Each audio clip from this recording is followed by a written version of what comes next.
মহোদয় অনুরোধ করছি আপনারা একটু মনোযোগ দিয়ে কথাটা শুনেন।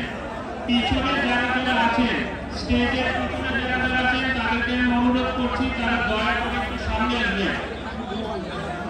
পিছে যারা যারা আছেন দয়া করে আপনারা সামনে আসে। আপনাদের জন্য কিছু মূল্যবান কথা বললাম 1 মিনিট। প্রথমত আমি আপনাদের সকলকে ধন্যবাদ জানাচ্ছি যে এত বৃষ্টি বাদল ঝড়ের মধ্যেও আপনারা সকলে এই কর্মী সমাবেশকে সাফল্য করার জন্য যে সবাই উপস্থিত হয়েছেন তাদের সকলকে আমি আমার অভিনন্দন এবং ধন্যবাদ জানাচ্ছি এবং কৃতজ্ঞতা প্রকাশ করছি। আপনাদেরকে আমি শুধুমাত্র বলতে পারি আজকে আমার বাবা সাবেক সংসদ সদস্য আপনাদের এই বক্সিলিয়া উপজেলা সেই উন্নয়নের ধারা কিন্তু আমরা অব্যাহত রাখতে পারিনি, কারণ বিএনপি কিন্তু আর নির্বাচনে অংশগ্রহণ করতে পারেনি। কাজে আপনারা যে পোস্টারগুলো দেখেন, এই যে ছবিগুলো দেখেন, প্রত্যেকটা ব্যানার সিস্টেমে দেখেন, সবাইকে আমার বাবার সঙ্গে আমার ছবিটা দিয়েছেন। আপনারা কেন দেন ছবিটা? কারণ আপনাদের মনের ভিতরে একটি আকাঙ্ক্ষা, আমিও বিশ্বাস করি যে আগামী দিনে আপনি যদি সংসদ সদস্য হিসেবে নির্বাচিত হয় তাহলে আপনার হাতকে আমরা সকলে মিলে আরো জোরদার করতে পারবো।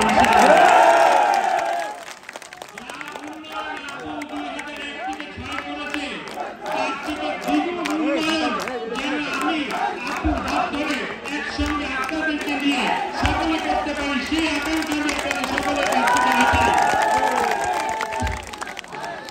আপনারা সকলে ঐক্যবদ্ধতার সাথে আগামী নির্বাচনের দিকে কাজ করেন।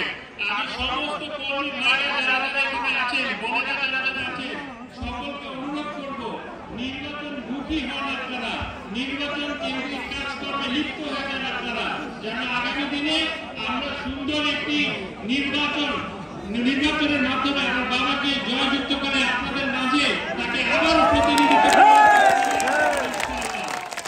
এবং আমি আকাঙ্ক্ষা রাখি আপনারা সকলে আগামী ভোট ধানের শীষেই দিবেন ইনশাআল্লাহ।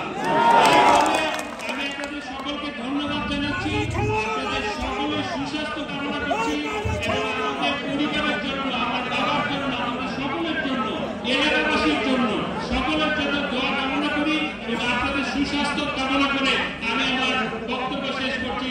সকলকে অসংখ্য ধন্যবাদ। বাংলাদেশ জিন্দাবাদ, জিন্দাবাদ।